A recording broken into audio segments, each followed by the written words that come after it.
दोस्तों, किसी ने सही बात कही है कि दूसरों की समस्याओं का आनंद लेना बंद कीजिए, वरना ईश्वर आपको वही गिफ्ट कर देंगे। क्योंकि भगवान वही तो गिफ्ट करते हैं जिसमें हमें आनंद आता है। आदतों को लेकर के आपने बहुत सारी कहानी सुनी होंगी।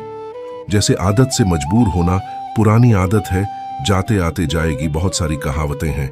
जैसी आदत है वैसा जीवन। लेकिन आदत ऐसे नहीं बनी है। दरअसल हम जिंदगी के नाम पर आदतों को ही जीते हैं। बहुत सारी आदतों को एक जगह इकट्ठी कर ले तो जो बनती है वह है हमारी जिंदगी। नमस्कार दोस्तों, MRA यूट्यूब चैनल में आपका दिल से स्वागत है। दोस्तों, बहुत समय पहले की बात है।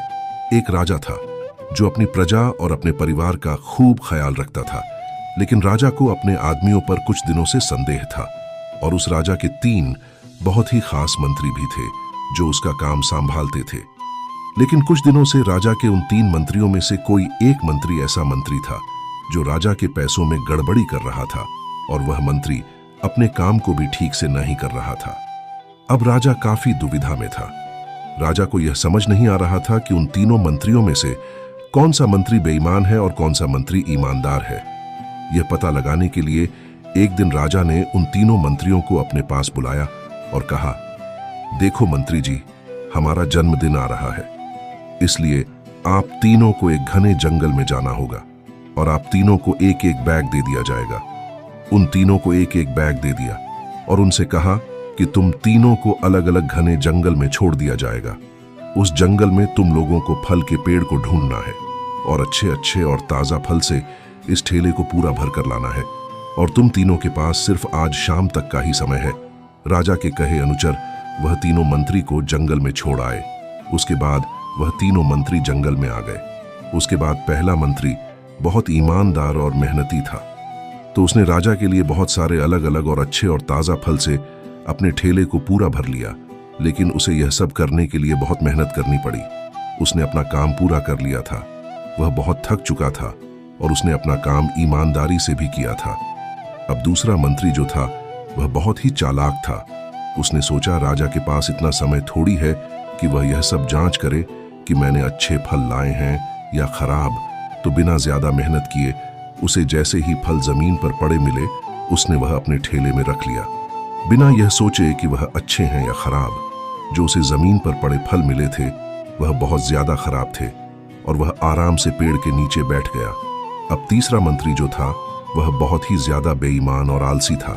उसने सोचा कि राजा सिर्फ ठेले की लंबाई और वजन ही देखेगा, यह नहीं देखेगा कि उस ढेले के अंदर क्या है और कितनी अच्छी और खराब चीजें हैं। तो उस तीसरे मंत्री ने बिना कुछ सोचे समझे अपने ठेले को सूखे पत्तों और कुछ छोटे छोटे पत्थरों से अपने ठेले को भर लिया और वह भी पेड़ के नीचे बैठ गया और शाम होने का इंतजार करने लगा।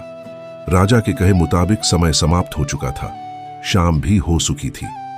अब वह तीनों मंत्री भी एक साथ अपने अपने ठेले के साथ राजा के महल में वापस आ गए। राजा ने देखा कि वह तीनों मंत्री जंगल से वापस आ गई है, तो राजा ने उन तीनों मंत्रियों के ठे को खोलकर देखा नहीं कि उसके अंदर क्या क्या है, और उसने उन तीनों मंत्रियों को अलग अलग जेल में 1 महीने के लिए जेल में कैद कर दिया।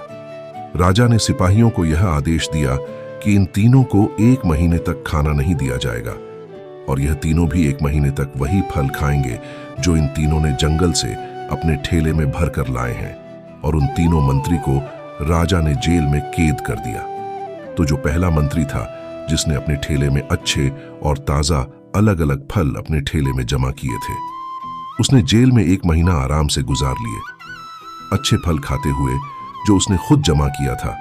उसके बाद जो दूसरा मंत्री था जिसने बेकार और खराब फल अपने ठेले में रखे थे, उसे वही बेकार और खराब फल 1 महीने तक खाने पड़े और वह उस जेल में ज्यादा दिनों तक टिक नहीं पाया और बाद में वह खराब फल खाने की वजह से बीमार पड़ गया और उसकी तबीयत खराब हो गई। अब जो तीसरा मंत्री था जो बहुत ही बेईमान और आलसी था, जिसने अपने ठेले में सिर्फ सूखे पत्ते और कुछ छोटे छोटे पत्थर भरे थे, क्योंकि उसके ठेले में खाने के लिए कुछ सूखे पत्ते और कुछ छोटे छोटे पत्थर ही थे, तो वह 1 महीने के लिए क्या खाता। और तभी उसे अपने बेईमानी और आलस्य पर पछतावा होने लगा कि शायद मैंने उस दिन थोड़ी मेहनत करके इस ठेले में फल रख दिए होते तो आज मेरा यह हाल नहीं होता और वह बिना कुछ खाए वह मंत्री जेल में 2 दिन के बाद ही जेल के अंदर ही भूख के कारण मर गया। तो दोस्तों, इस कहानी से हमें यह सीख मिलती है कि हम जो आलस और बेईमानी करते हैं, बेईमानी मतलब अपने ही काम में अपना कुछ नहीं करना, अपना मन नहीं लगाना और खाली बैठे रहना, तो उससे आज तो हमें कोई फर्क नहीं पड़ता। आज तो हम अपने काम में आलस करके आराम कर लेते हैं, लेकिन कल भविष्य में कुछ दिन के बाद हमें उस पर पछतावा होता है। आपने बहुत से लोगों को यह कहते हुए सुना होगा कि काश उस समय पर मैं ऐसा कर लेता तो आज उस इंसान की जगह मैं होता, लेकिन उस समय पर उन लोगों ने आलस को अपनाया था, इसीलिए वह आज जहां के वही है, और जिसने मेहनत को अपनाया था वह इंसान अपनी मंजिल में आगे बढ़ गया। तो अपने काम के साथ बेईमानी और आलस्य बिल्कुल भी मत करो, उसके बाद तो हमें पछतावे के अलावा और कुछ भी नहीं मिलता। यह जो समय है ना, इसकी कीमत कोई नहीं लगा सकता है। हम लाखों रुपए देकर भी अपनी जिंदगी का 1 मिनट भी वापस नहीं ला सकते हैं। इसीलिए इस समय का सही उपयोग करो। समय की एक अच्छी बात है और एक बुरी बात है।